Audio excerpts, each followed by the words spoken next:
Hop, c'est bon, maintenant ça enregistre. Donc, on note x de oméga x1 jusqu'à xp, c'est-à-dire que x1, etc. jusqu'à xp, ce sont les valeurs possibles prises par notre variable aléatoire grand X.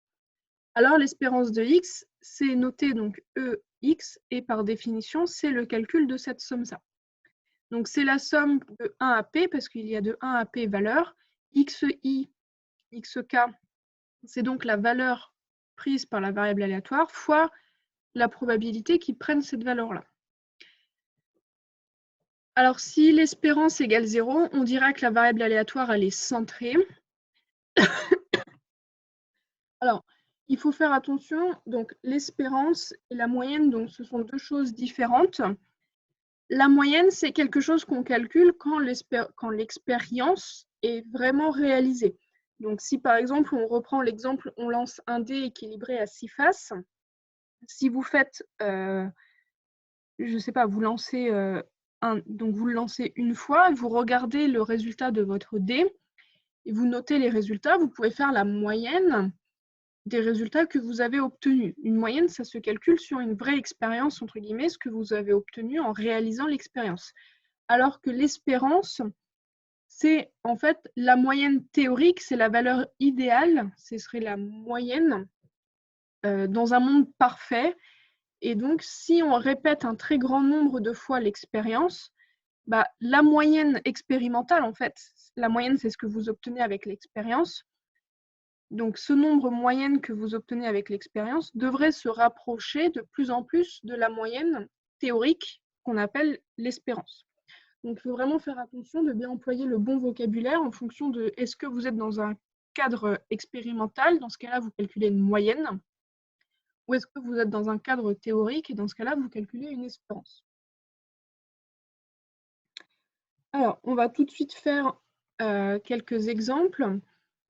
Donc, premier exemple, donc on reprend notre exemple du chapitre où on lance, donc je vous rappelle, 2 dés équilibrés à 6 faces. S, c'est la somme. U de S, c'était le gain. Et donc, on veut calculer l'espérance de S et l'espérance du gain. Alors, par définition, donc l'espérance de S, qu'est-ce que c'est? Bah, ça va être la somme pour K qui va de 2 jusqu'à 12. Alors, pourquoi de 2 jusqu'à 12? Parce que je vous rappelle, S de oméga, l'ensemble des valeurs possibles prises par la variable aléatoire grand S, c'est l'ensemble des entiers compris entre 2 et 12. Donc, c'est la somme qui va de 2 jusqu'à 12 de K.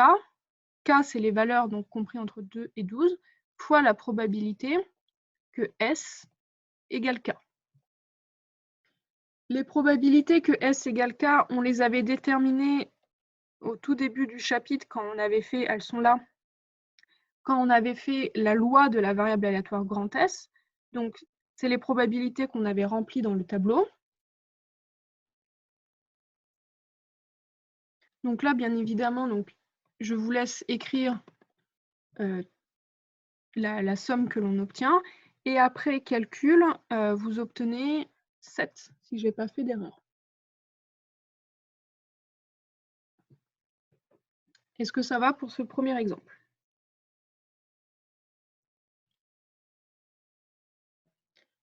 Mallory? Est-ce que vous pouvez juste détailler pour le premier pour voir ce que ça donne avec la somme? Ici, là? Ah oui, pour cette ligne-là, s'il vous Oui. plaît. Donc, on aurait 2 fois... Alors, la probabilité... Attendez, je pense que...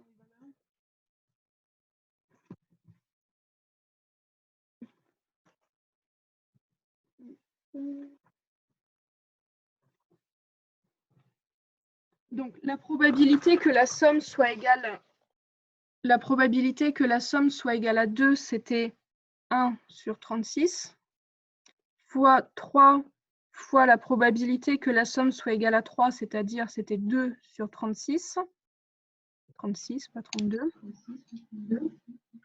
plus 4 fois donc la probabilité que S soit égale à 4, c'est-à-dire 3 sur 36, plus 5 fois la probabilité d'être égal à 5, ça faisait 4 sur 36, plus 6 fois 5 sur 36, j'en suis à 6, plus 7 fois 6 sur 36,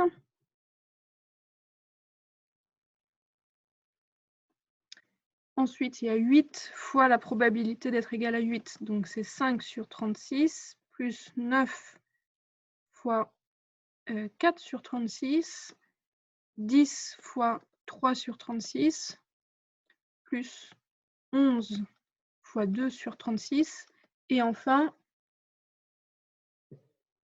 12 fois 1 sur 36.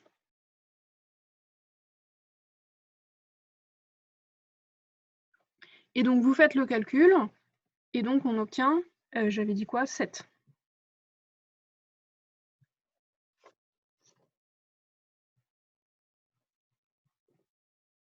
Est-ce que ça va pour ce calcul-là? Est-ce que vous comprenez comment on obtient donc en détail la somme? Mallory, c'est bon?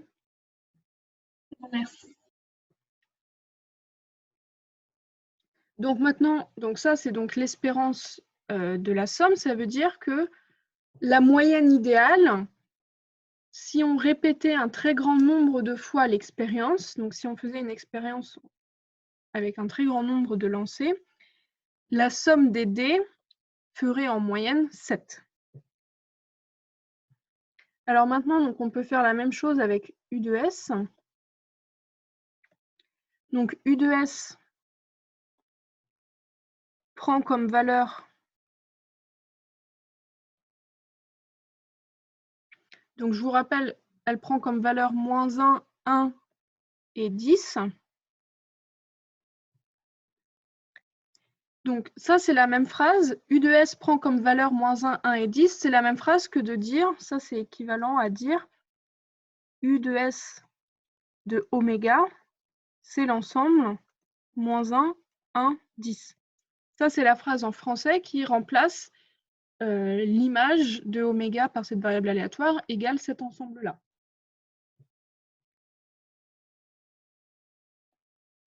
Donc, on sait que les valeurs, ça va être -1, 1 et 10. Donc, maintenant, on peut calculer l'espérance de U de S. Donc, ça va être -1 fois la probabilité que U de S soit égal à -1, plus une fois la probabilité que U de S soit égal à 1, plus 10 fois la probabilité que U de S soit égal à 10. Donc on a -1 fois, donc on avait trouvé 26 sur 36 pour la probabilité d'être égal à -1. C'est les tableaux de la loi de U de S qu'on a fait hier.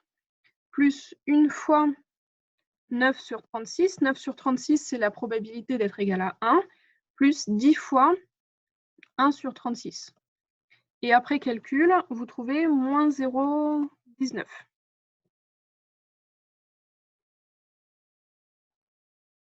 Est-ce que vous avez des questions sur ces premiers calculs d'espérance?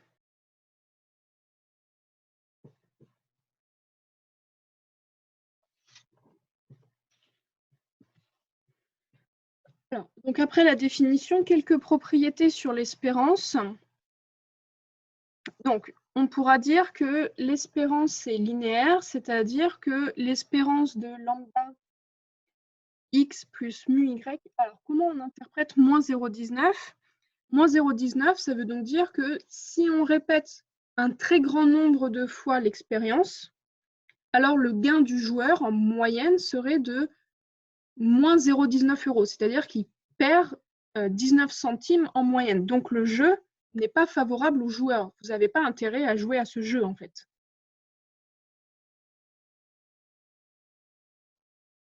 En moyenne, si on répète un très grand nombre de fois l'expérience, on perd 19 centimes.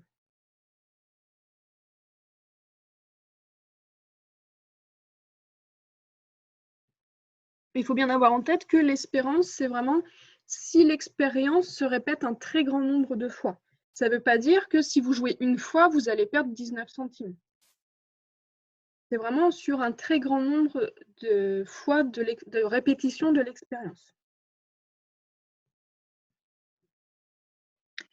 Alors, quelques propriétés de l'espérance. Donc, première, c'est l'espérance est linéaire. Donc, pour calculer l'espérance d'une somme, donc vous pouvez décomposer comme la somme des espérances et tout ce qui est constante, donc ici lambda et mu sont des constantes, les constantes sortent. Enfin, si la variable aléatoire est une constante égale à A, alors l'espérance d'une constante, c'est elle-même. C'est ce qu'on est en train de dire ici. Enfin, l'espérance vérifie cette propriété qui correspond à l'inégalité triangulaire. La valeur absolue de l'espérance, c'est plus petit que l'espérance de la valeur absolue.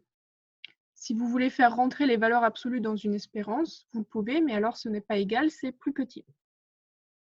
Enfin, on dit que l'espérance est positive parce que si la variable aléatoire est positive, alors l'espérance est positive. Alors, remarquez que dire que x est positive, je vous rappelle, x, c'est une variable aléatoire, donc ça veut dire que c'est une application de oméga dans R. Qu'est-ce que ça veut dire qu'une application est positive? Qu'est-ce que ça veut dire qu'une fonction est positive? Ça veut dire que toutes les images sont positives.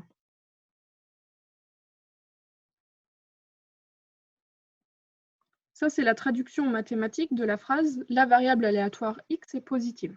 C'est exactement la même chose que pour les fonctions.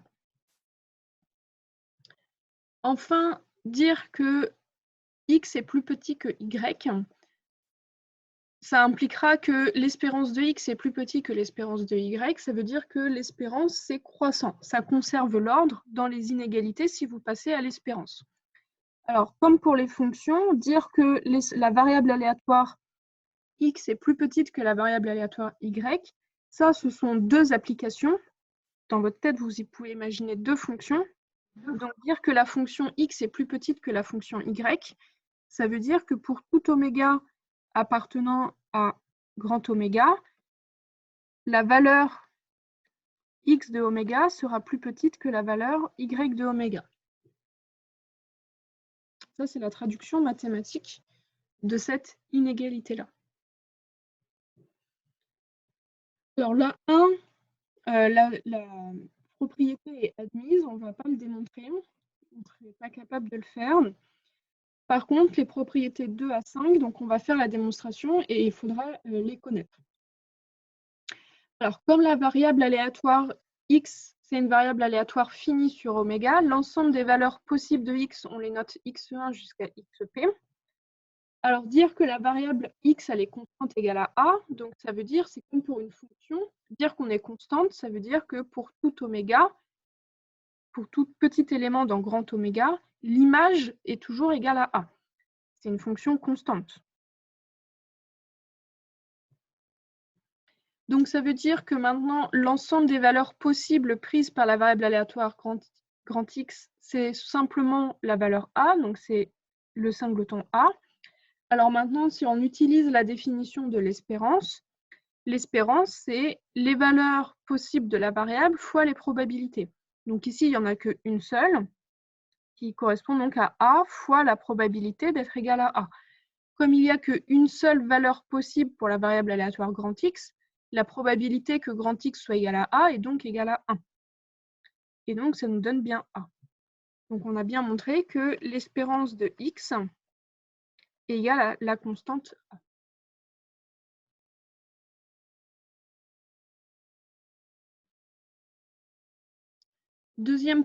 Troisième propriété, on veut montrer cette propriété d'inégalité triangulaire.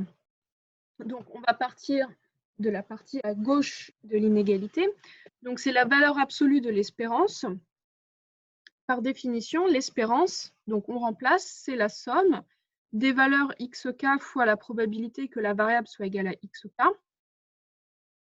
Et ensuite, pour les sommes, on connaît l'inégalité triangulaire. La valeur absolue d'une somme, c'est plus petit que la somme des valeurs absolues. Donc là, pour passer de là à là, on utilise l'inégalité triangulaire, mais cette fois-ci pour la somme. Maintenant, on sait qu'une probabilité est positive, donc la valeur absolue de la probabilité, c'est la probabilité elle-même. Donc on se retrouve, donc en fait là c'est même une égalité, hein. On se retrouve à avoir la somme des valeurs absolues de xk fois les probabilités, donc celles-là, il n'y a plus les valeurs absolues. Et ça, par un théorème qu'on va voir tout de suite après, c'est donc égal à l'espérance de la valeur absolue des x. Vous voyez, on a mis des valeurs absolues autour des valeurs possibles de la variable aléatoire grand X. Donc là, maintenant, on obtient l'espérance de la valeur absolue de x. Est-ce que vous avez des questions sur l'une des étapes ici du calcul?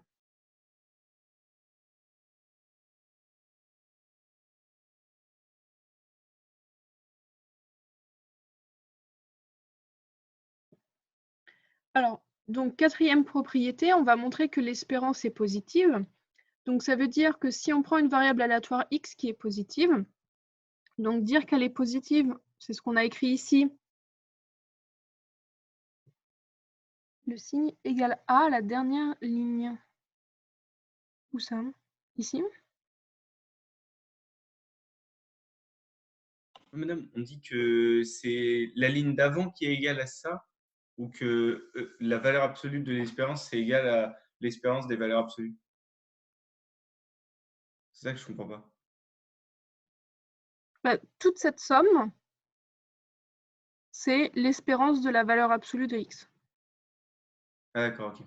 D'accord. Cette étape-là, la dernière étape, on va le revoir un chouïa plus loin quand on va parler du théorème de transfert. On reviendra sur cette dernière étape tout de suite après. D'accord.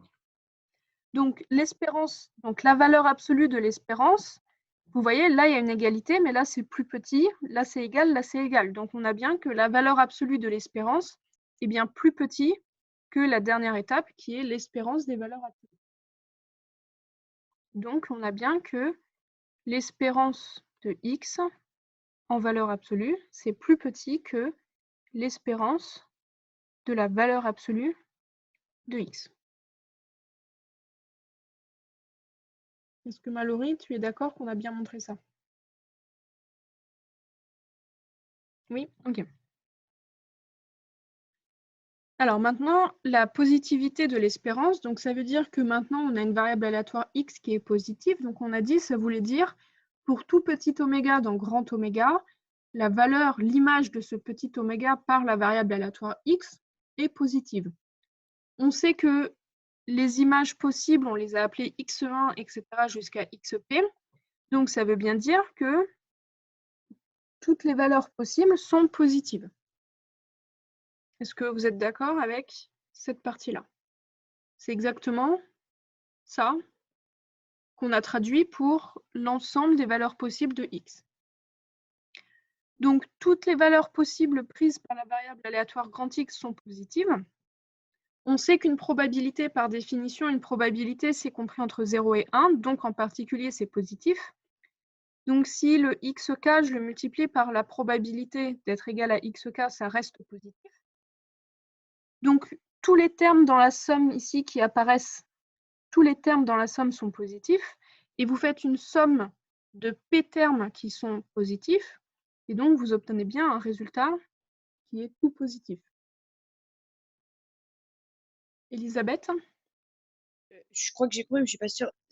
Quand on dit que x est positif, c'est-à-dire que n'importe quelle valeur qui est prise par la variable, c'est des valeurs positives. C'est ça. D'accord, ok.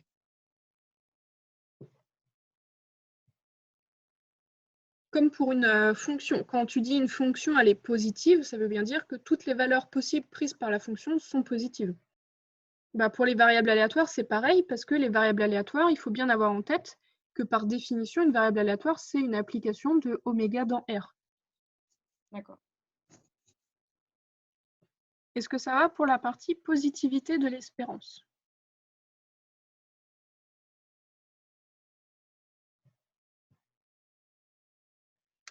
Alors, du coup, il reste une dernière partie qui est la croissance de l'espérance. Donc, la croissance de l'espérance, en fait, c'est une conséquence de la positivité de l'espérance. Dire que x est plus petit que y, donc ça veut dire que y moins x est positif. Donc ici, y moins x, c'est une certaine application z qui est positive. Et donc, par positivité de l'espérance de z, c'est ce qu'on vient de démontrer, ce sera positif. Et donc, on obtient bien que l'espérance de y moins x est positive. Alors maintenant, on peut utiliser la linéarité. L'espérance de y moins x, c'est l'espérance de y moins l'espérance de x.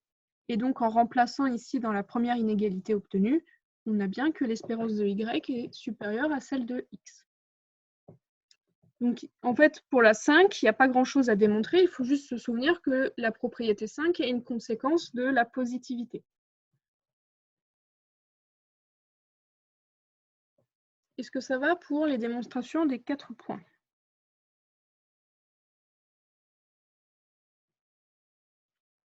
Est-ce que quelqu'un a une question sur l'un des points?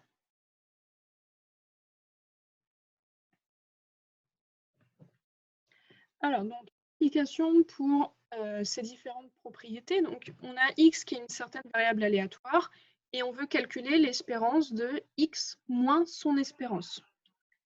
Donc, l'espérance de x moins l'espérance de x. Donc, d'abord, on peut utiliser la linéarité. Ça fait l'espérance de x moins l'espérance de x. Donc, et il faut bien avoir en tête que l'espérance de x, ça, c'est un nombre réel qui appartient à R. C'est une constante. Donc, vous avez l'espérance d'une constante. L'espérance d'une constante, ça fait cette constante qui est à l'intérieur de l'espérance. Donc, finalement, vous avez l'espérance de x moins l'espérance de x, c'est-à-dire vous avez 0. Donc, qu'est-ce qu'on a montré? On a montré que y est une variable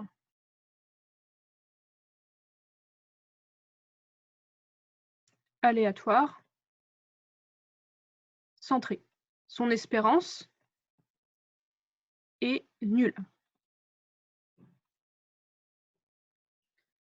On dit que, vous voyez, en fait, on est parti de la variable aléatoire x. La variable aléatoire x, il n'y a aucune raison que son espérance soit égale à 0. Et à partir de la variable aléatoire x, on a été capable de construire une variable aléatoire centrée. On dira que la variable aléatoire y, hein, celle-là, là, on dit que c'est la variable aléatoire centrée associée à x.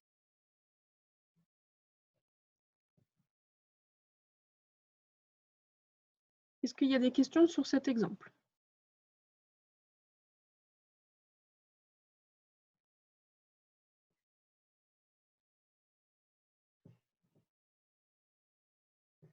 Alors, donc, maintenant, le théorème de transfert. Donc, le théorème de transfert, c'est ce qui va pouvoir permettre de revenir un petit peu sur la démonstration de l'inégalité triangulaire de tout à l'heure.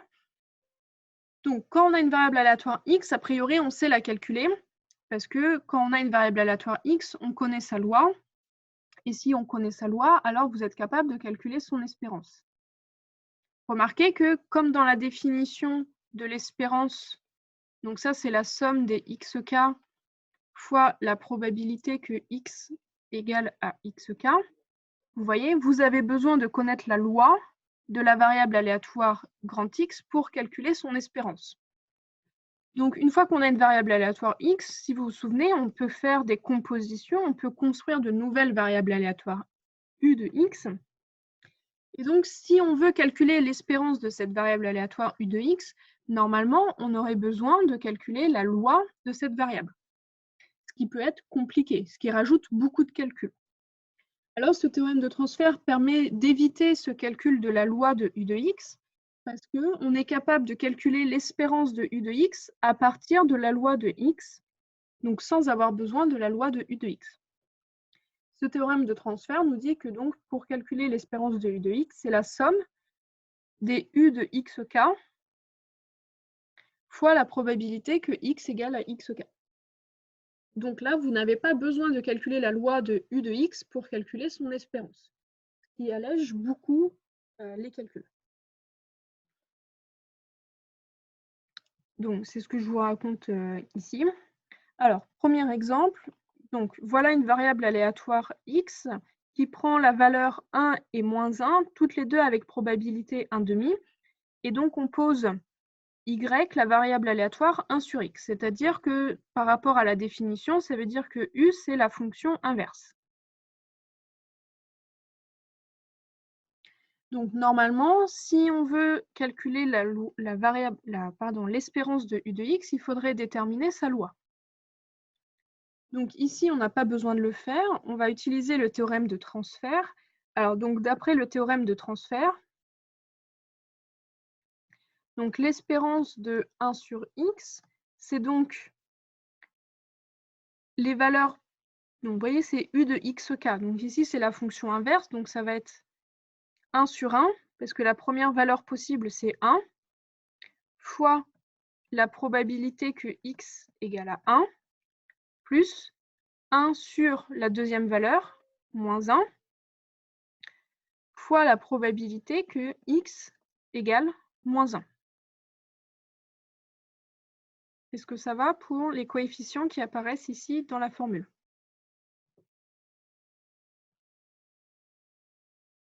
Donc, on a 1/2 moins 1/2, et donc on a 0. Donc ça, il faut bien préciser que c'est d'après le théorème de transfert.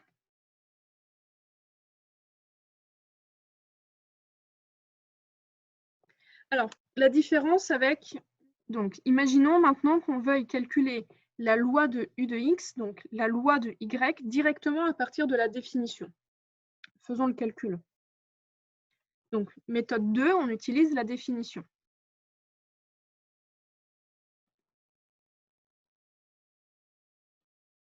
de l'espérance. Donc, si on veut calculer l'espérance de y, il faut d'abord déterminer la loi de y. Y, c'était 1 de x.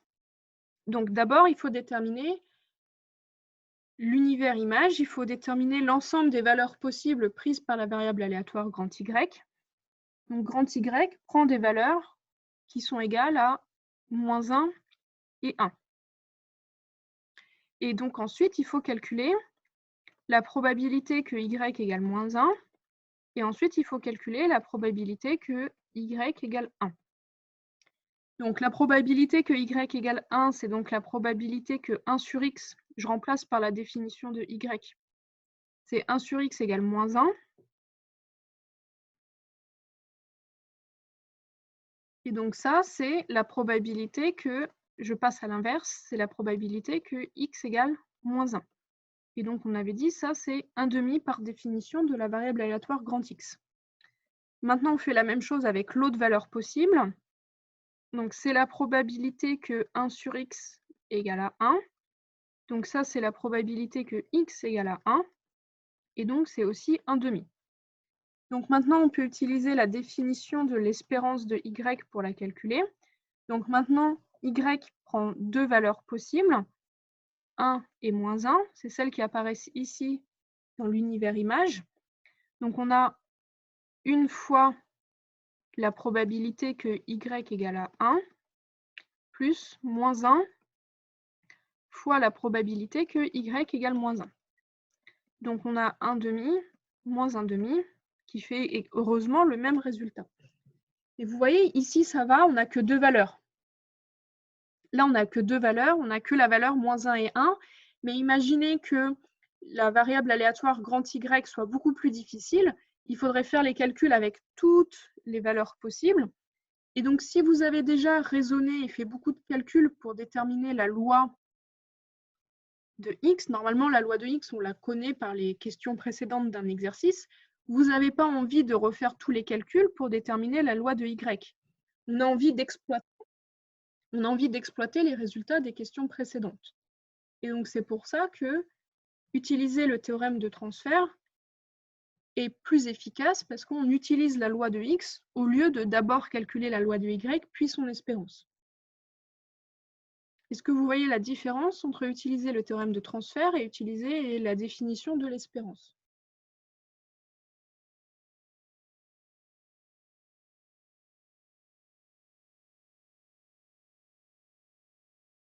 Elisabeth, tu avais posé la question, est-ce que tu vois la différence entre les deux? Bah, en fait, la première, si on n'avait pas y égale 1 sur x, on aurait pu le calculer quand même, l'espérance. Dans la première, ici, Oui. bah, en fait, ça c'est y. Je comprends pas ta question. Oui, mais bah, c'est-à-dire qu'on aurait pu faire 1 fois 1/2 et moins 1 fois 1/2. C'est un hasard que ça marche ou c'est parce que ça marchera tout le temps? C'est-à-dire que si on n'a pas la définition de y, Ah, si mais on la sait pas définition de y, on l'aura tout le temps. si on vous demande de calculer une variable aléatoire, on vous donne quand même la variable aléatoire à déterminer. Mais ce qu'on ne vous donnera pas forcément, c'est la loi de Y. Là, tu vois, là, on vous a donné la variable aléatoire. On vous dit Y, c'est la variable aléatoire 1 sur X, mais on ne vous donne pas sa loi. En fait, je crois que j'ai du mal à comprendre la différence entre U de XK et XK. Ici, là, Oui. alors, prenons un autre exemple. Si par exemple, on prend Z, qui est la variable aléatoire X au carré, on peut construire un peu ce qu'on veut, X moins 1. Donc ici, les XK, c'est les valeurs prises par la variable aléatoire grand X. X prend quoi comme valeur? X prend les valeurs moins 1 et 1. Donc les XK, ici, dans la définition, c'est moins 1, puis ce sera 1. Maintenant, ici, si Z, c'est la variable aléatoire grand X moins 1, ça veut dire que la fonction U, c'est la fonction qui a X associé X moins 1.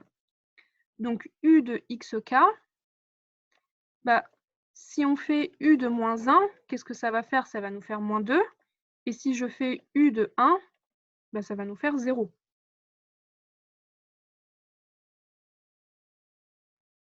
Est-ce que tu es d'accord avec ça, Elisabeth? Oui. Oui.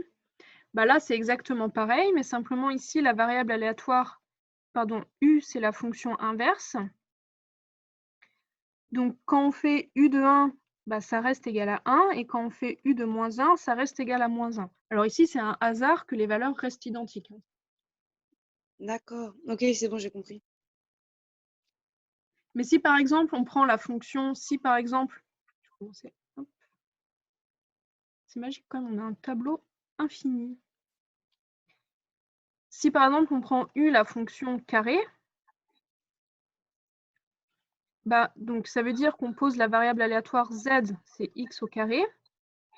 Bah alors, U de 1, ça fait 1, et U de moins 1, ça fait aussi 1. Donc ça veut dire ici que Z de oméga, c'est uniquement le singleton 1. Ok. Est-ce que ça va pour tout le monde, cette partie-là, quand on transforme les valeurs de X?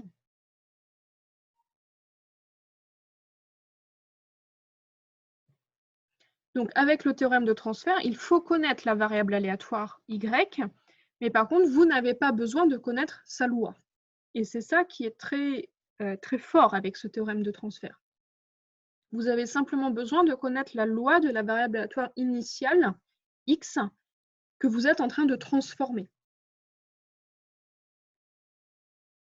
Alors, Alice, elle ne comprend pas les deux lignes qui donnent les... Celles qui sont là, là.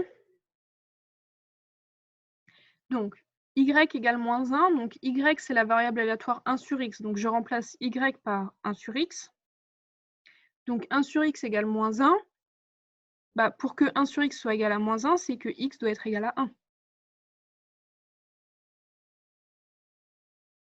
Si tu dois résoudre l'équation 1 sur X égale à 1, la solution, c'est X égale 1. Est-ce que tu es d'accord, Alice? Donc, on obtient grand X doit être égal à moins 1, et donc ça, on la connaît, cette probabilité, elle fait 1/2. Et donc ici, c'est exactement la même chose.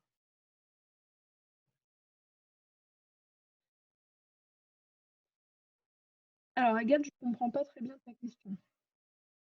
Quand vous dites que dans le théorème de transfert, on n'a pas besoin de connaître la loi de Y, la loi de Y, c'est les valeurs qu'elle prend ou c'est la fonction. Enfin, par exemple, dans l'exemple que vous avez fait là avec Z égale X moins 1, quand on dit qu'on n'a Oui. pas besoin de connaître la loi, c'est X moins 1 ou alors on n'a pas besoin de connaître les valeurs que prend X moins 1? Alors, donc si on prend cet exemple-là, pour calculer son espérance, vous avez quand même besoin de connaître, si on regarde la formule, vous avez besoin de connaître les U de XK, ça veut dire vous avez besoin de connaître les valeurs qu'elle prend. Ça, vous en avez toujours besoin. Ça veut dire vous avez besoin de connaître cette partie-là qu'on a fait quand on a calculé les U de xk. Donc, les valeurs qu'elle prend, on en a besoin dans la formule. Par contre, ce dont on n'a pas, quand on dit on n'a pas besoin de connaître sa loi, c'est qu'on n'a pas besoin de connaître la probabilité que z égale les valeurs possibles. Donc ici, les valeurs possibles, c'était -2 et 0. Donc les probabilités que z égale -2 et la probabilité que z égale 0, vous n'avez pas besoin de les calculer, on n'a pas besoin de les déterminer pour utiliser le théorème de transfert.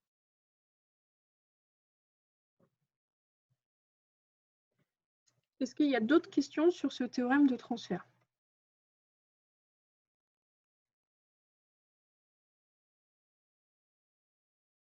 Ça va? Donc, cas particulier. Donc, si on a une variable aléatoire x, donc de oméga dans R, qui prend certaines valeurs qu'on note de manière assez habituelle, donc x1 jusqu'à xp. Si on prend la fonction qui va de R dans R, qui est la valeur absolue, donc on peut définir y qui est nouvelle valeur, une variable aléatoire valeur absolue de x, ça c'est bien u de x. Alors on est capable de calculer, d'après le théorème de transfert,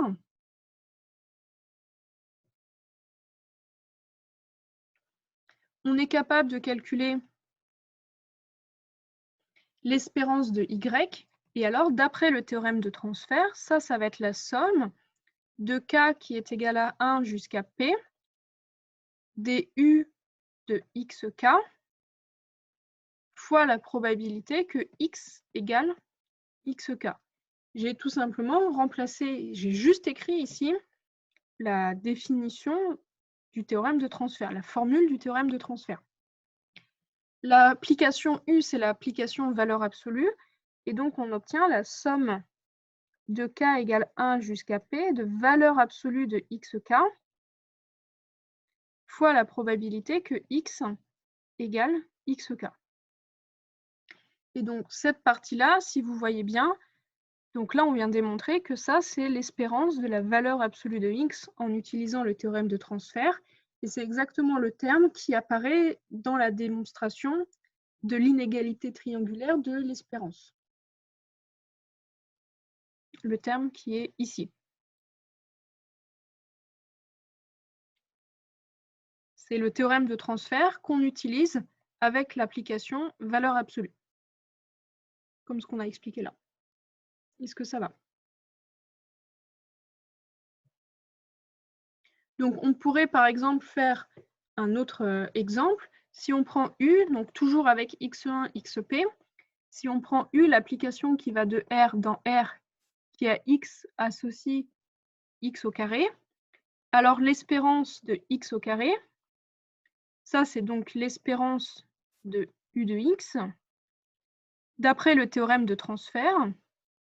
Alors, quand vous utilisez le théorème de transfert, vous le notez, vous le faites bien apparaître. Donc ça va être la somme de k qui est égal à 1 jusqu'à p de u de xk fois la probabilité que x égale xk. Et donc, on obtient la somme u de xk, ça sera donc les xk, les valeurs au carré, fois la probabilité que x était égal à cette valeur-là particulière.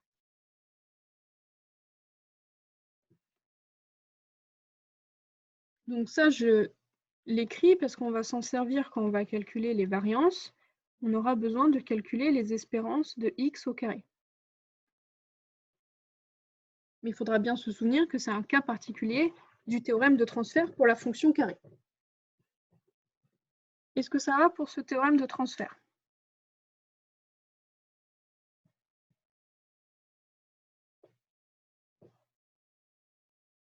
Alors, attention, erreur assez classique qu'il ne faut surtout pas commettre. L'espérance de u de x, ce n'est surtout pas égal à u de l'espérance. Vous n'avez pas le droit d'échanger le rôle de la fonction et de l'espérance. Si on prend par exemple l'exemple précédent avec l'inverse, donc on a été capable de calculer l'espérance de x, nous avons trouvé 0, donc au passage, Ça veut dire que la variable aléatoire y ici, elle est centrée. Mais par contre, l'inverse de l'espérance, donc si je calcule le terme de droite, celui-là, il n'existe pas parce que l'espérance de x, c'est 0, et donc vous êtes en train de faire 1 sur 0. Donc attention à ne pas confondre ce théorème de transfert et de bien identifier la partie que l'on calcule. C'est celle-là.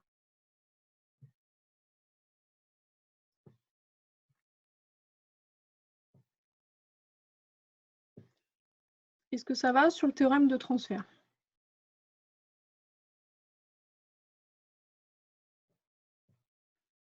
Alors, donc maintenant qu'on a vu l'espérance et le théorème de transfert, on va passer à la variance et au moment d'une variable aléatoire. Alors, le moment, donc on appelle un moment d'ordre P de la variable aléatoire grand X, c'est l'espérance de X à la puissance P. Autrement dit, donc si on utilise le théorème de transfert ici,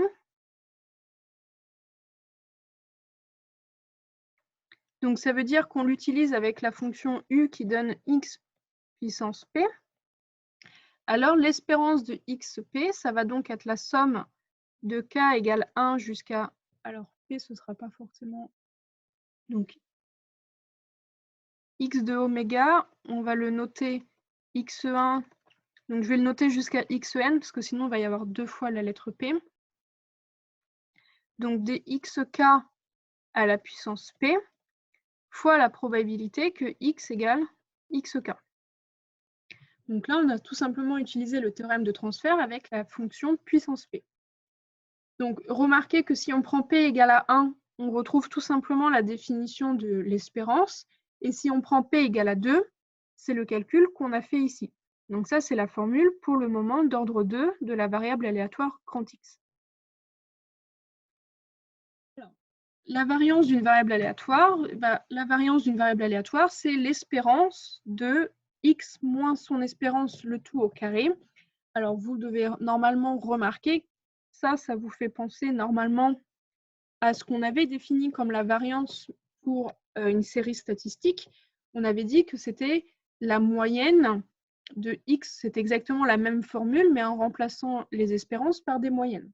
Est-ce que vous êtes d'accord avec ça? Que c'est exactement la même chose, mais que ici c'est des espérances et que pour les stats, c'était des moyennes. Bah, en fait, c'est tout à fait logique parce qu'on a dit que l'espérance, c'était la moyenne idéale dans un monde parfait. Si la variance d'une variable aléatoire égale à 1, on dira que cette variable est réduite. Et donc, si l'espérance égale 0 et la variance égale à 1, on dira que x est une variable aléatoire centrée réduite. Centrée parce que l'espérance égale 0, et donc réduite parce que sa variance égale à 1.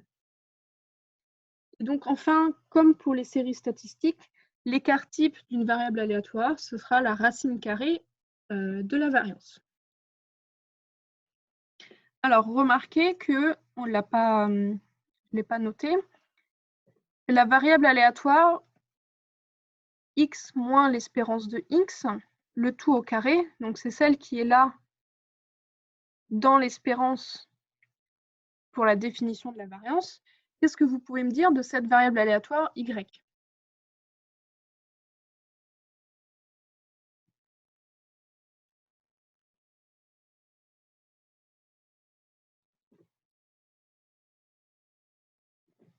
C'est un carré, donc elle est toujours positive. Est-ce que vous êtes d'accord avec ça? Y, c'est une variable aléatoire positive. C'est un carré. Donc, si la variable aléatoire y est positive, ça veut donc dire que son espérance est toujours positive. C'est la positivité de l'espérance qu'on a démontré au début du cours. Et l'espérance de y, par définition, c'est exactement la variance de x. Donc ici, qu'est-ce qu'on vient de montrer? On vient de montrer que la variance d'une variable aléatoire réelle est toujours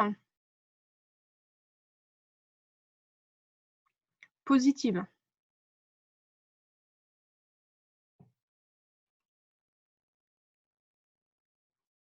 Donc, c'est un moyen de vérification dans vos calculs. Si vous faites un calcul et que vous trouvez une variance négative, alors il faut vous dire que vous avez fait une erreur. Ça doit allumer un signal d'erreur en haut dans votre cerveau. Attention, il y a une erreur, donc il faut reprendre vos calculs. Surtout, vous ne laissez pas tel quel. Ou alors, si vous n'avez pas le temps de refaire vos calculs, vous mettez une petite phrase en disant « Oui, j'ai remarqué que j'ai fait une erreur parce que ma variance est négative ». Mais surtout, ne laissez pas une variance négative sans rien dire. Parce que sinon, là, on se dit, oh bah lui, il n'a rien compris. Alors, comme pour les séries statistiques, donc on a la formule de Huygens qui nous dit donc que la variance de x, c'est donc l'espérance de x au carré. Donc, vous voyez, ça, c'est le moment d'ordre 2 de la variable aléatoire x. Donc, la variance, c'est le moment d'ordre 2 moins l'espérance au carré. C'est exactement la même formule que pour les séries statistiques. Dans les séries statistiques, on avait la variance de x, c'est la moyenne des carrés moins la moyenne au carré, si vous vous souvenez bien. Donc, c'est exactement pareil. Et dans la pratique, c'est cette formule-là qu'on utilisera dans les exercices. Mais par contre, il faut bien faire la différence. Si on vous demande la définition de la variance, c'est la formule qui est là qu'on attend. Mais si on vous demande la formule de Huygens, c'est celle-ci qu'on attend. Donc, il faut quand même bien faire la différence entre la définition et la formule. Et qu'est-ce qu'on vous demande? Alors, comme pour le cas des séries statistiques, on va faire la démonstration et elle sera à connaître.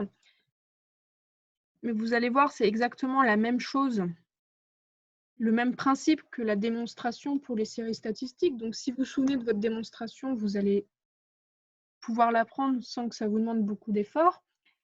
Alors, la variance de x, donc par définition, c'est l'espérance de ce carré-là.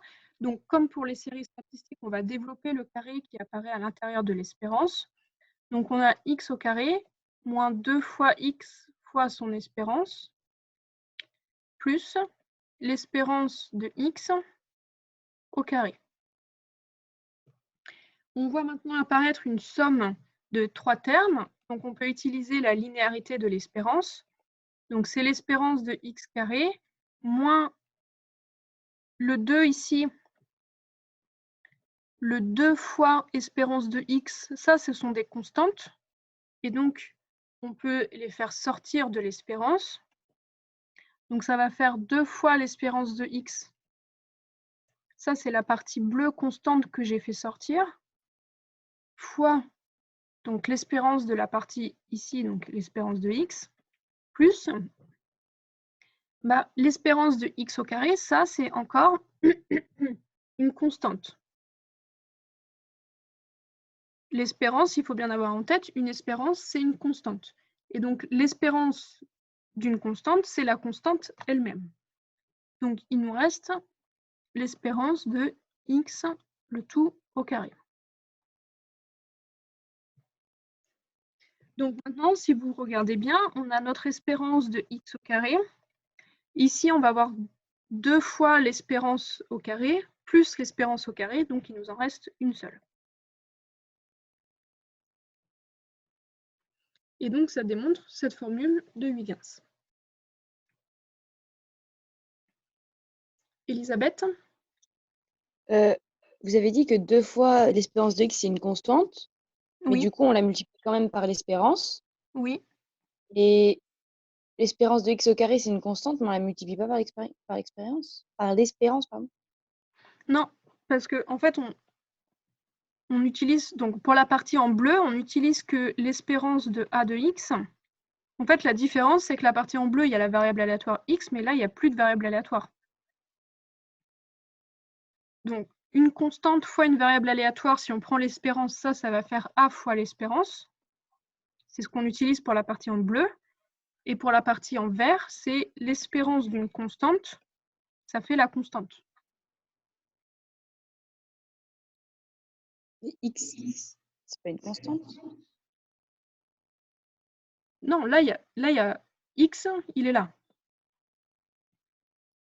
La constante ici, c'est 2 espérance de x. Ça, c'est des constantes. Est-ce que tu es d'accord? Oui, la bleue, je suis d'accord, c'est la bleue. Ok. Alors la verte, est-ce que tu es d'accord que l'espérance, c'est un nombre constant?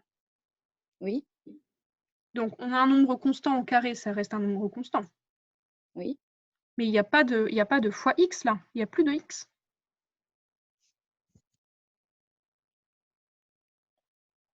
Ici, c'est a égale l'espérance de x, le tout au carré. Il n'y a plus le dernier terme de la somme, il n'y a plus de variable aléatoire. Il n'y a pas de fois x. Est-ce que tu es d'accord? C'est. Ah oui, parce que. Non, ok, c'est 2x, EX. J'avais noté 2 fois EX. Ok, non, d'accord, c'est bon du coup. C'est bon? Oui, oui, c'est bon, merci. Si, excusez-moi, Élise, si c'est 2x, EX, c'est pas 2 fois EX. Oui, ici, c'est pas pense un qu'on a dû fois, faire la hein, même ligne. c'est un x.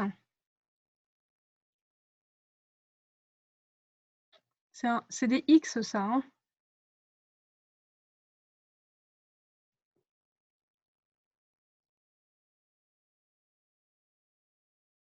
C'est bon, les doutes se sont dissipés.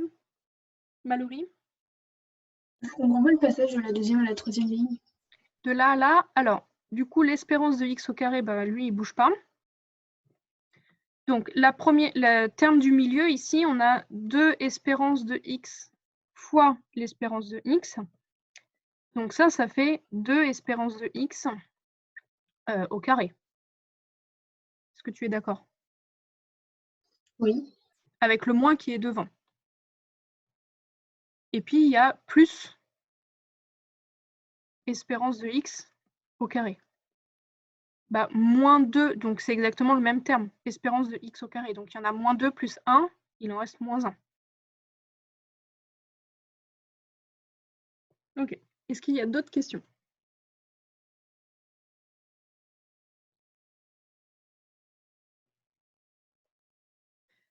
Alors, si vous avez des questions, donc on va faire un premier exemple d'utilisation de cette formule. Donc, x est une variable aléatoire, telle que pour tout cas qui est un nombre entier compris entre 1 et n, la probabilité que x égale k, c'est 1 sur n. Donc là, ça veut dire quoi? On nous donne la loi de la variable aléatoire x.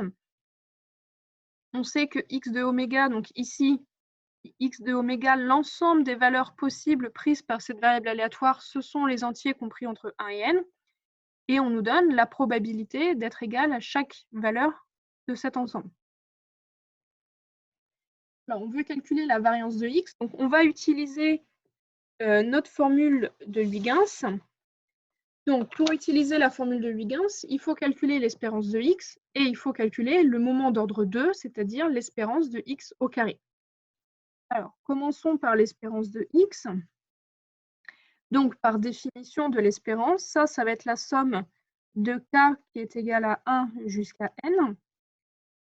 De quoi? De la valeur de la variable x fois la probabilité d'être égale à cette valeur. Donc, x prend les valeurs des entiers entre 1 et n. Donc ici, ça va être k fois la probabilité que x égale k. Ici, par rapport à la définition, xk, c'est k. La probabilité que x égale k, c'est 1 sur n. Donc, 1 sur n ne dépend pas de l'indice de somme, c'est une constante par rapport à k. Donc, on va pouvoir le faire sortir de la somme par linéarité de la somme. Donc, on va avoir 1 sur n fois la somme de k égale 1 jusqu'à n de k.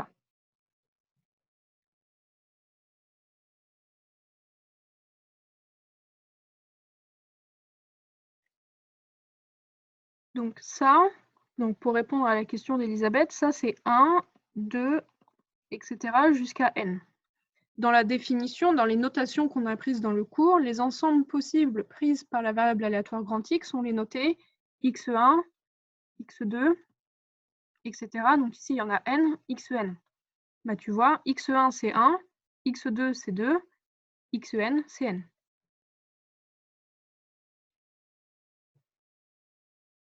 Donc on se retrouve avec 1 sur n de la somme des cas. Donc ça, c'est une somme de référence que vous connaissez ou en tout cas que vous avez revue pour le cours d'aujourd'hui. Donc la somme des cas, c'est donc n fois n plus 1 sur 2. Les n se simplifient et il reste donc n plus 1 sur 2. Donc, conclusion, on a calculé que l'espérance de x, c'était donc n plus 1 sur 2.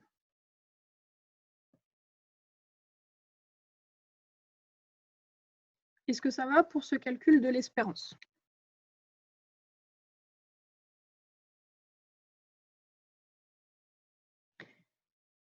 Donc maintenant, nous avons l'espérance de x. Maintenant, pour utiliser la formule de Huygens, on a besoin du moment d'ordre 2, on a besoin de l'espérance de x au carré.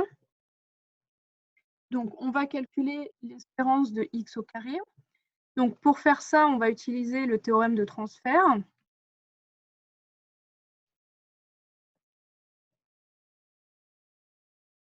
Alors, tu peux faire tout d'un coup et mettre les deux sommes en même temps dans la formule.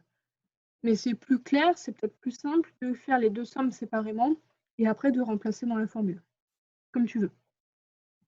Donc, d'après le théorème de transfert, ça, c'est donc la somme de k égale 1 jusqu'à n. Donc, ici, on doit avoir les x au k au carré, mais x au k, on a dit que c'était k, donc k au carré, fois la probabilité que x égale k. Donc, ici, je vous rappelle, x au k, c'est k. U, dans le théorème de transfert, ici, c'est la fonction carré. Et donc, U de x au k, c'est donc k au carré. C'est le terme qui est là. Toute cette partie-là, là, ça c'est du brouillon si vous en avez besoin pour bien utiliser le théorème de transfert. Si vous n'en avez pas besoin, vous remplacez directement, vous écrivez directement cette ligne-là. Donc les probabilités que x égale k, bah, c'est toujours 1 sur n, ça n'a pas changé. 1 sur n ne dépend pas de k qui est notre indice de sommation, donc on va pouvoir le faire sortir de la somme. Donc on a les 1 sur n fois la somme de k égale 1 jusqu'à n des k au carré. Donc ce terme qui est là, il est passé devant. Donc on a 1 sur n fois la somme des k au carré. Donc ça, c'est une somme de référence. Ça nous fait n plus 1, 2n plus 1, le tout divisé par 6. Les n se simplifient. Et donc finalement, il nous reste n plus 1, 2n plus 1 sur 6. Donc ainsi, qu'est-ce qu'on a calculé? Conclusion, on a donc calculé le moment d'ordre 2 de la variable aléatoire x qui vaut n plus 1, 2n plus 1 sur 6. Est-ce que ça va pour ce calcul du moment d'ordre 2?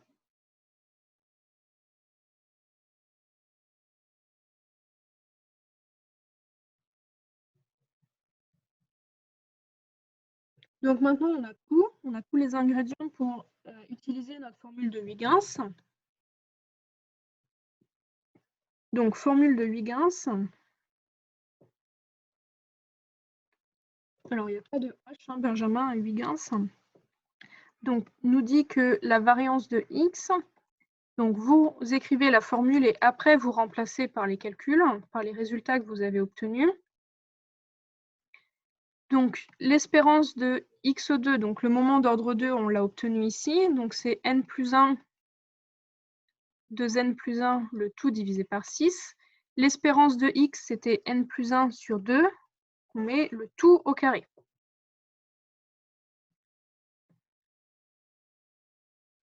Donc maintenant, il suffit de simplifier un petit peu cette fraction. Donc ici, on a 6. Là, on va avoir 4. Donc le dénominateur commun, ça va être 12. Donc celui-là, je le multiplie par 2. Donc on va avoir 2n plus 1 facteur de 2n plus 1 moins 3n plus 1 au carré, le tout divisé par 12. On va mettre n plus 1 en facteur, donc on a n plus 1 facteur de 4n plus 2, je multiplie en même temps par 2 ici ce terme-là, moins 3n moins 3. Ici, quand on met n plus 1 en facteur, il reste 3 fois n plus 1. Donc quand on développe avec le moins devant, on a moins 3n moins 3. Et le tout qui est encore divisé par 12. Donc finalement, on va avoir n plus 1, on va avoir n moins 1 sur 12. qui est donc la variance de notre variable aléatoire grand X. Elisabeth? Non, c'est bon en fait. Non, c'est bon.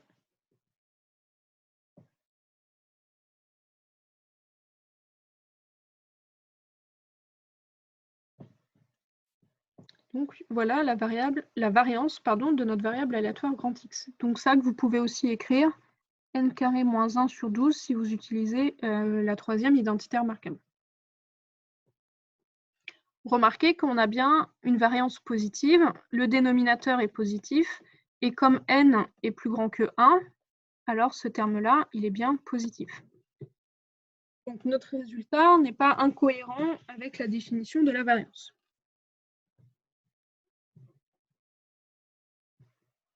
Est-ce que vous avez des questions sur cet exemple?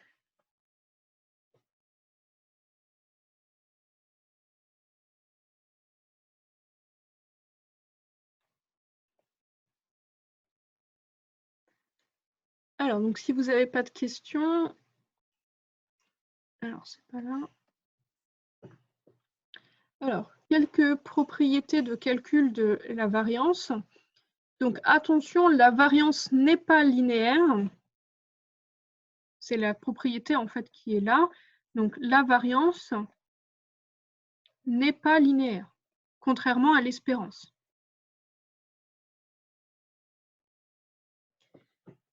Donc c'est pas linéaire. Vous voyez que la variance de ax plus b, ce n'est pas égal à a fois la variance de x plus b.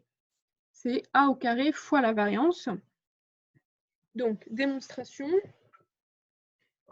La variance de ax plus b par définition, donc c'est ax plus b moins son espérance, le tout au carré. Qu'on peut aussi, en utilisant, pardon, donc ça qu'on peut simplifier. Donc ici, l'espérance par contre est linéaire. Donc le terme qui est là, c'est l'espérance de ax plus b. Il y a un moins devant, vous voyez. Donc comme il y a un moins devant, les b vont se simplifier. Et donc il reste ax moins l'espérance de ax, le tout au carré. Il y a quand même le carré ici. Est-ce que vous êtes d'accord avec cette simplification?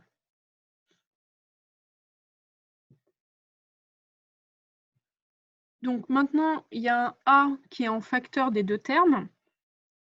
Donc on a l'espérance de quelque chose au carré qu'on va écrire comme a facteur de x moins son espérance.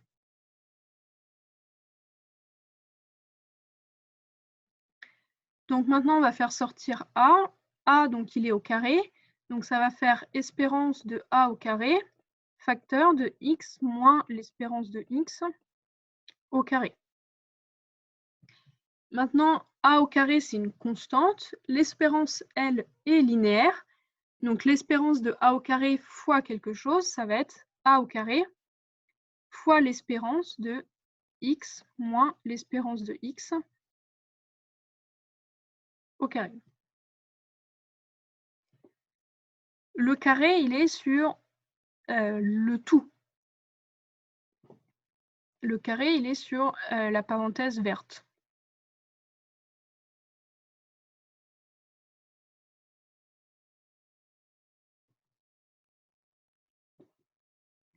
Maintenant, qu'est-ce qu'on reconnaît? Donc, on a a au carré. Et là, qu'est-ce qu'on reconnaît par définition? Ici, on reconnaît exactement la définition de la variance de x. Donc, on a bien montré que la variance de ax plus b égale à a au carré fois la variance de x. Et donc, faites attention, il faut bien retenir que la variance n'est pas linéaire, contrairement à l'espérance. Alors, un exemple d'utilisation de cette propriété de calcul avec la variance. Donc, on prend une variable aléatoire grand X de variance différente de 0. Donc, si la variance de grand X est différente de 0, ça veut dire que son écart type est différent de 0. Parce que je vous rappelle, l'écart type de X, c'est la racine carrée de la variance de X. Et donc, c'est bien différent de 0 si la variance est non nulle. Et donc, on veut montrer que y, cette nouvelle variable aléatoire, est une variable centrée réduite. Donc centrée réduite, je vous rappelle, ça veut dire centrée, son espérance est nulle, réduite, sa variance égale à 1. Donc commençons par calculer son espérance. Donc espérance de y, c'est donc l'espérance, si on remplace, de x moins l'espérance de x sur son écart type. Maintenant, on peut utiliser la linéarité de l'espérance. Ici, on a divisé par une constante. C'est comme si on multipliait par 1 sur sigma de x. C'est une constante. Sigma de x, c'est son écart type. Donc, par linéarité de l'espérance, on peut faire sortir la constante 1 sur sigma de x.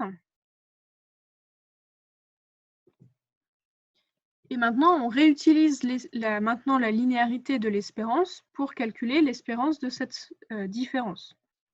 Donc, on a 1 sur sigma de x. En fait, vous voyez, on reconnaît l'exemple de tout à l'heure. On a espérance de x moins l'espérance de l'espérance qui fait simplement la constante espérance. Et donc, on a bien 0. Le calcul ici, pour passer de là à là, c'est exactement le même calcul que l'exemple précédent qu'on avait fait en application de l'espérance. Donc, comme l'espérance égale 0, on conclut que y est bien une variable centrée. Est-ce que ça va pour le calcul de l'espérance?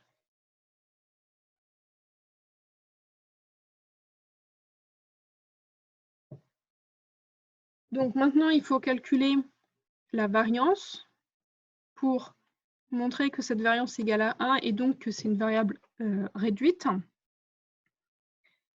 Donc la variance de x moins l'espérance de x, le tout divisé par son écart type.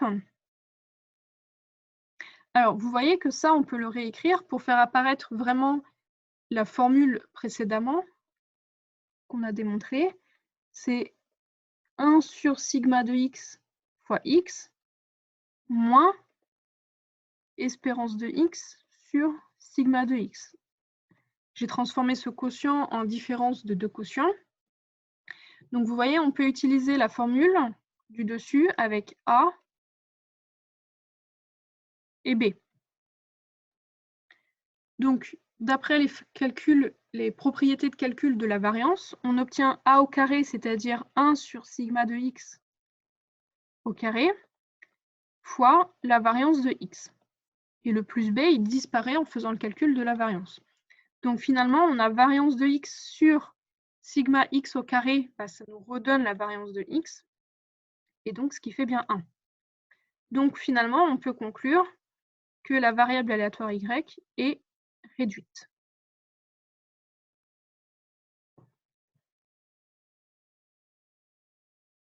Donc, la variable, on a montré qu'elle était centrée, on vient de montrer qu'elle est réduite, donc finalement, c'est bien une variable aléatoire centrée, réduite.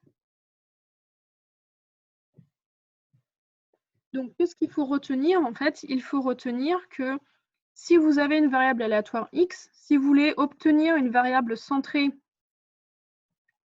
vous faites la variable x moins son espérance. Là, vous obtenez une variable centrée. Et si en plus, vous voulez avoir une variable réduite, alors vous faites x moins son espérance. Comme ça, elle reste centrée, que vous divisez par l'écart type.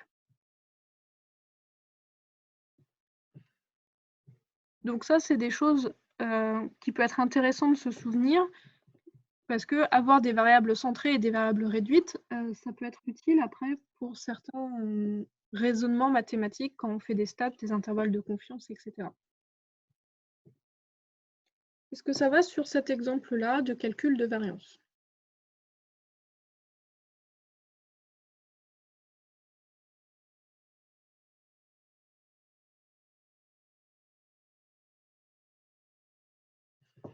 Alors, on va passer maintenant à la troisième partie. Donc, vous voyez,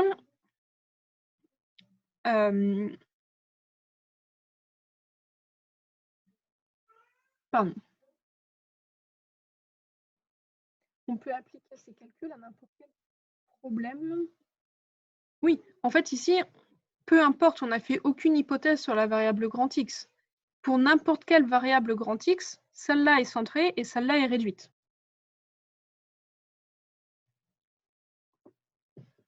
Alors maintenant, on va voir les inégalités de bien-aimé de Chebyshev et donc on va voir l'inégalité de Markov pour la démontrer. Alors l'inégalité de Markov, il faut la connaître. C'est ce qui permet en fait de démontrer bien-aimé de Chebyshev. Alors, l'inégalité de Markov nous dit que pour une variable aléatoire x qui est positive, alors x va être plus grand qu'une certaine valeur a. Donc la probabilité que x soit plus grande que a sera plus petite que l'espérance de x sur a. Donc en fait, ça donne un contrôle, ça donne une majoration de cette probabilité.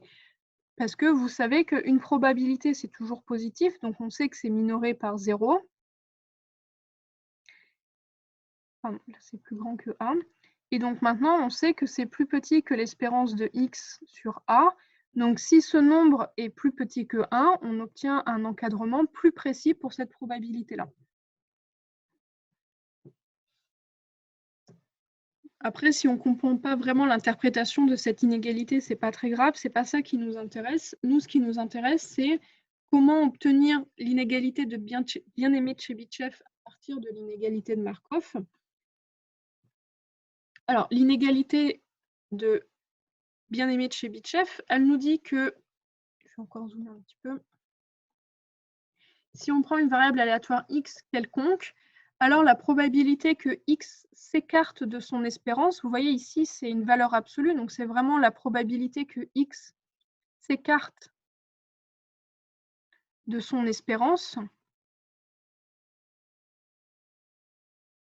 qu'elle s'écarte à une distance plus grande que a. Donc vous voyez, si vous avez l'espérance de x, qui a une certaine valeur, si on se fixe a, c'est donc une distance, donc dire que x moins l'espérance est plus grande que a, ça veut dire que la variable aléatoire grand X prend des valeurs en dehors de cet intervalle-là, c'est-à-dire x va être plus grande, s'écarte beaucoup de son espérance. Alors, elle va s'écarter, l'écart qu'on a ici est contrôlé et plus petit que la variance, ici c'est un grand X, sur a au carré. Donc vous voyez, c'est un inverse qui arrive, c'est un inverse au carré. Donc ça veut dire que plus a est grand,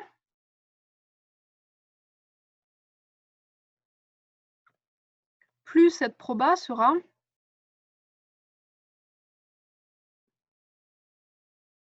si a devient très très grand, le terme qui est là, vous voyez, c'est un inverse de a au carré.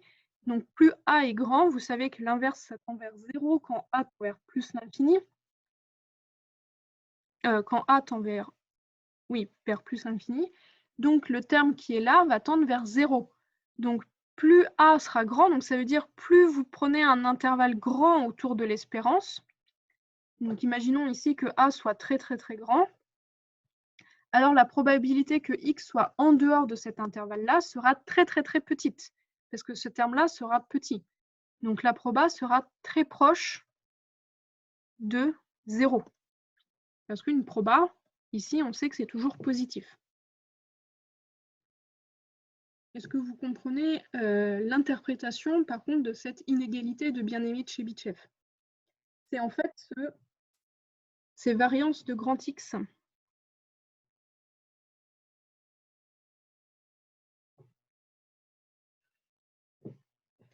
Donc vous voyez, c'est bien l'idée intuitive qu'on a qu'une variable aléatoire ne va pas trop une expérience. Donc x est une variable aléatoire, ça désigne donc le résultat d'une expérience.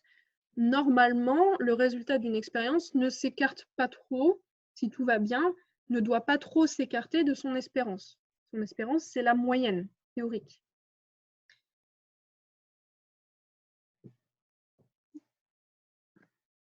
Est-ce que ça va pour l'énoncé de cette inégalité de bien-aimé de Chebyshev?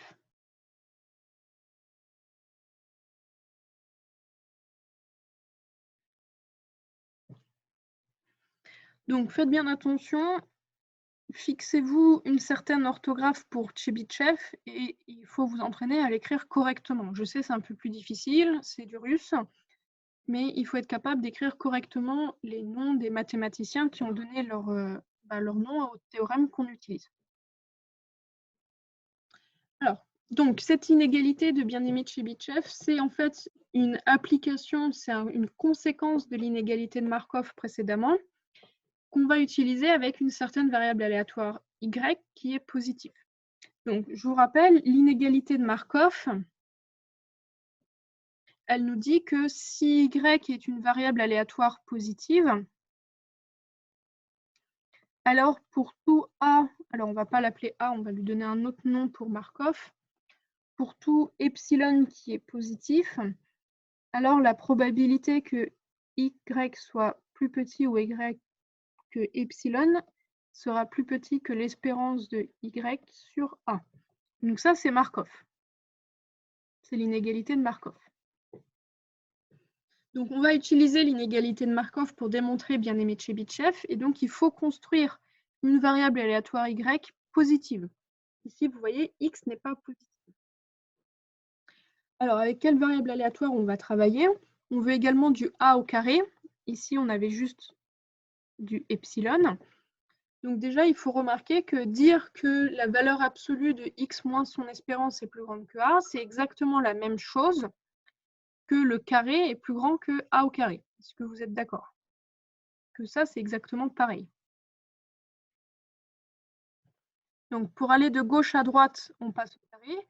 Et pour aller de droite à gauche, on passe à la racine carrée. Et comme a est positif, il n'y a pas de valeur absolue autour de a.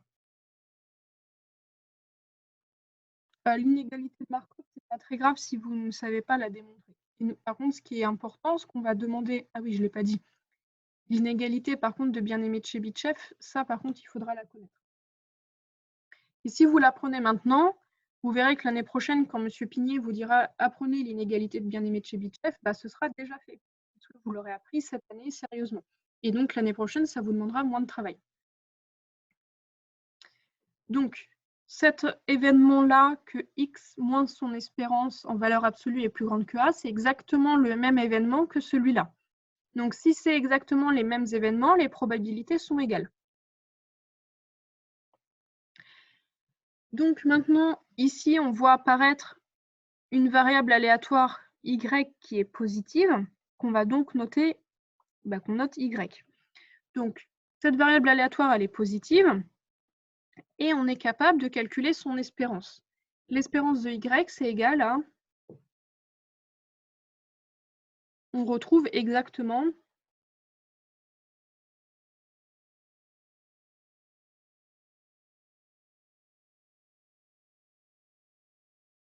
la variance de x. Est-ce que vous êtes d'accord avec ça? C'est par définition. Ici, si vous calculez l'espérance de y, c'est donc l'espérance de x moins l'espérance de x, le tout au carré, et ça, par définition, c'est exactement la variance de x. Donc, on a une variable aléatoire qui est positive, on connaît son espérance, donc on va être capable, on a toutes les conditions qui sont réunies pour utiliser l'inégalité de Markov, avec epsilon qui est égal à a au carré. Comme a est positif, a au carré est strictement positif, donc on peut bien utiliser l'inégalité de Markov. Donc d'après l'inégalité de Markov, la probabilité, donc là on utilise l'inégalité de Markov.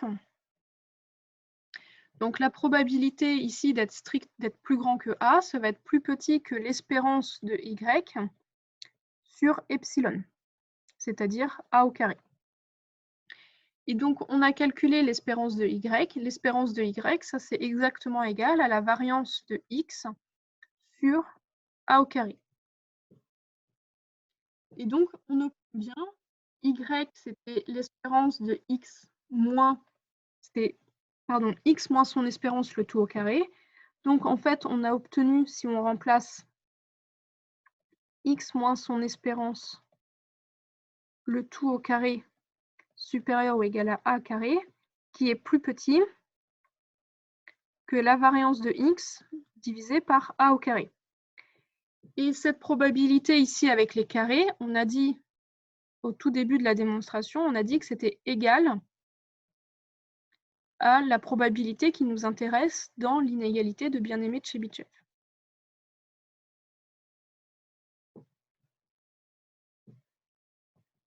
Donc si maintenant on oublie le terme du milieu, on a bien obtenu notre inégalité de bien-aimé de Chebyshev.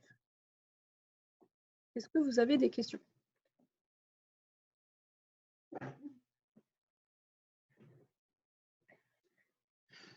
Alors, pour ne pas se mélanger avec les différents A, on utilise Markov. Donc ici, j'ai réutilisé Markov en appelant epsilon le A qui est dans la propriété.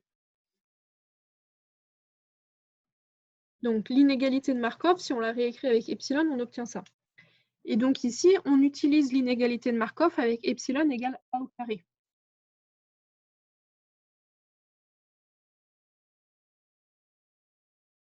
C'est ça, c'est exactement cette formule-là avec epsilon égale A au carré.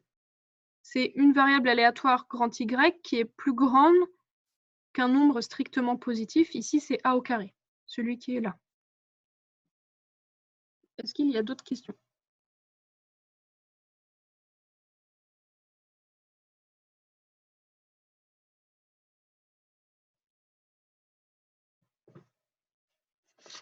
Alors, une certaine application donc, par rapport à l'interprétation des résultats d'un DS et pourquoi on vous donne l'écart type, etc. à chaque fois. Donc, imaginons que la moyenne d'un DS soit de 10 avec un écart type de 1. Donc là, ça veut dire que sigma de x égale 1. Si sigma de x égale 1, ça veut dire que la variance égale à 1. Et imaginons que vous obtenez 12,5. Et donc, la question qu'on se pose, c'est est-ce que c'est vraiment au-dessus de 10 significativement mathématiquement? Alors, donc, on appelle x la variable aléatoire qui donne la note au DS. Donc ici, x c'est 12,5. Donc ça veut dire que ici, ça réalise l'événement la note moins l'espérance. Donc ici, ce serait la moyenne qui est de 10. Donc ça nous fait... Donc vous avez 12,5 moins 10. Donc ça réalise l'événement d'être supérieur ou égal à 2,5. On veut utiliser bien-aimé de Chebyshev, donc il faut des inégalités. Si on est supérieur, donc ici, il n'y a pas de valeur absolue, x moins son espérance est supérieur ou égal à 2,5, donc réalise aussi l'événement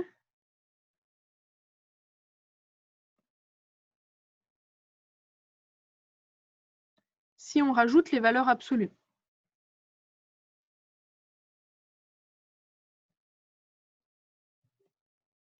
Parce que si on vérifie l'inégalité sans valeur absolue, on le vérifie avec les valeurs absolues. Il suffit de faire un dessin pour se convaincre.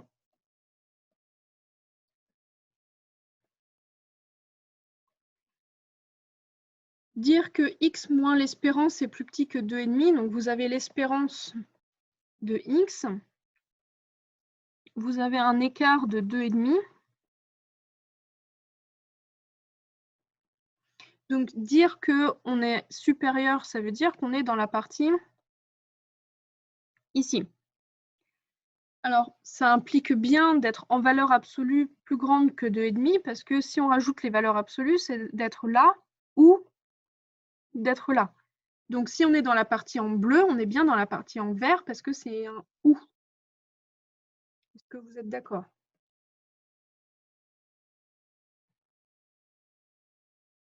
L'événement être plus grand que 2,5 sans valeur absolue implique l'événement d'être plus grand que 2,5 avec les valeurs absolues.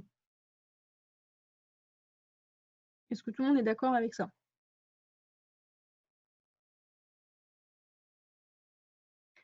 Donc, en termes d'événement, ça veut donc dire que l'événement, si on réécrit ça, ça veut dire l'événement d'être plus grand, l'événement d'être plus grand que 2,5 sans valeur absolue implique l'événement d'être plus grand que 2,5 avec les valeurs absolues. Et je vous rappelle, en proba, dire qu'un événement implique un autre, ça veut dire que l'ensemble est inclus dans l'autre. Si cet ensemble-là est inclus dans l'autre, alors par propriété des probabilités, la probabilité de cet événement-là va être plus petit que la probabilité de l'autre événement. Ça, c'est propriété sur les probas. Et là, il y a bien des valeurs absolues. Est-ce que vous êtes d'accord avec cette dernière étape? Et donc maintenant, pourquoi on a fait ça? Parce que maintenant, on a x moins son espérance plus grande qu'une certaine valeur. Donc, on est exactement dans le cadre de notre inégalité de bien-aimé de Chebyshev avec a égale 2,5. Donc, bien-aimé de Chebyshev, donc théorème de bien-aimé Chebyshev que vous écrivez en entier.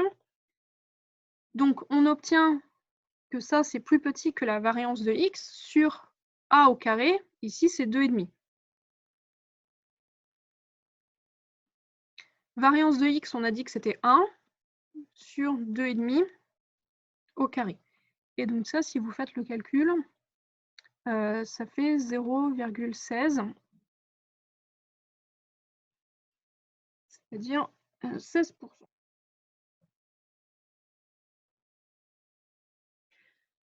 Alors, qu'est-ce que vous pensez? Est-ce que ça vous paraît important? Est-ce que c'est très probable que du coup, votre note soit supérieure à la moyenne? Est-ce que c'est vraiment un résultat significativement au-dessus de la moyenne?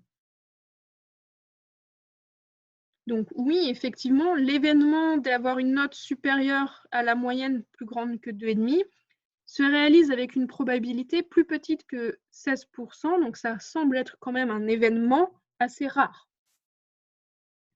Donc oui, l'événement est assez rare.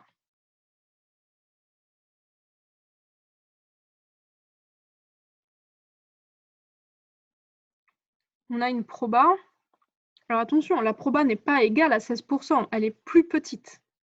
On a une proba inférieure ou égale à 0,16 que cet événement se réalise. Alors, l'interprétation.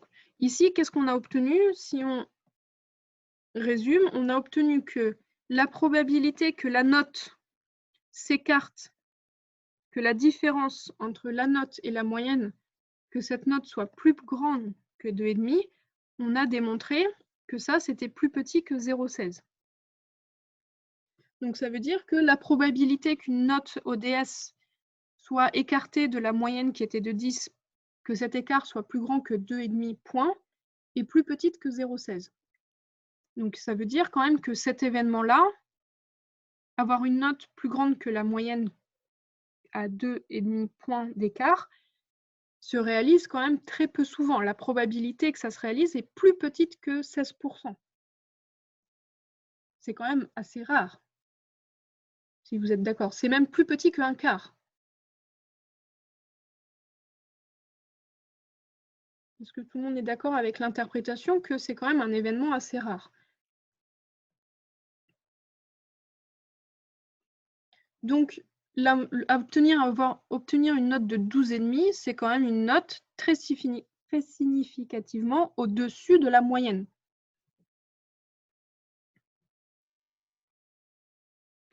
Alors, en fait, donc je vais terminer avec ça. L'inégalité de bien-aimé de Chebyshev, donc c'est bien, ça permet d'avoir des encadrements, mais en fait, c'est des encadrements assez grossiers. En fait, ça majore très grossièrement par la variance sur A au carré. Donc, en première approximation, ça donne des encadrements satisfaisants. Mais en fait, on pourrait être un peu plus précis. Parce que, donc ça, vous le verrez l'année prochaine, mais c'est pas grave, on fait une petite approche. Si un paquet de notes, donc si un paquet de copies est bien noté, entre guillemets, normalement, la répartition des notes suit une gaussienne. Les lois normales, normalement, vous en avez fait un peu en terminale.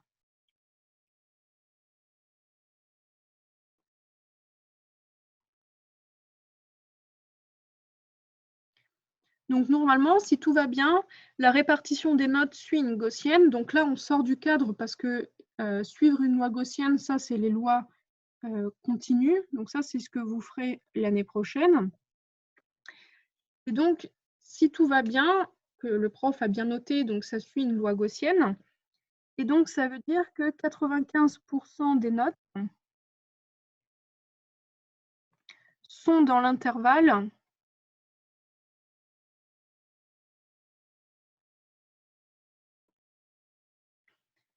la moyenne qui était 10 moins 1,96 fois l'écart type, qui est si l'écart type était de 1, avec 10 plus 1,96 fois l'écart type.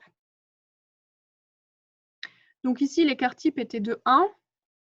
Donc en fait, on obtient, vous voyez, un intervalle plus petit parce qu'on obtient 10 moins 1,96, 10 plus 1,96.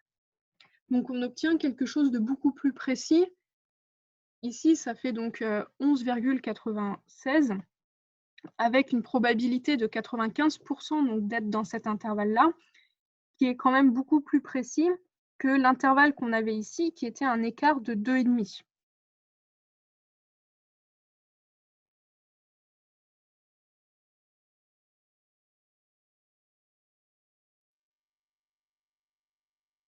Alors, je ne comprends pas très bien ta question.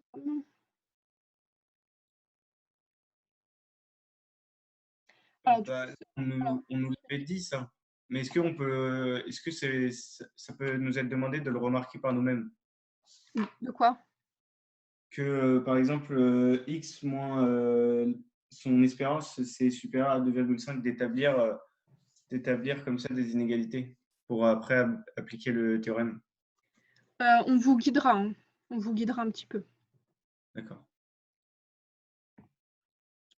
Alors, du coup, pour répondre à la question de Mathéo, donc ce théorème, bien évidemment, on va l'utiliser cette année. Il est utile quand même dans certains cas pour obtenir des approximations, dès qu'on n'est pas dans des lois continues. Ici, quand on est dans des lois discrètes, on l'utilisera. Si après vous travaillez avec des lois continues, on préférera la plupart du temps utiliser l'approximation de la loi gaussienne. Ça dépend en fait dans quel cadre on travaille.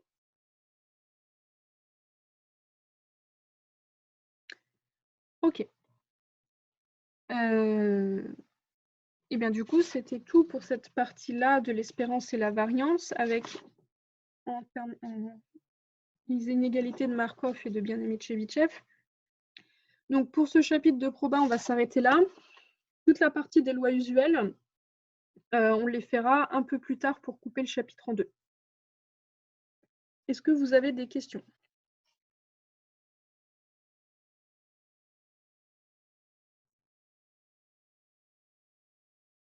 Non? Ok. Alors dans ce cas-là, on va s'arrêter là. Désolée, on a un petit peu dépassé. Je vous souhaite, comme d'habitude, un très bon appétit, une bonne après-midi. Profitez du soleil qui est enfin revenu. Bonne Bon journée. appétit, au revoir.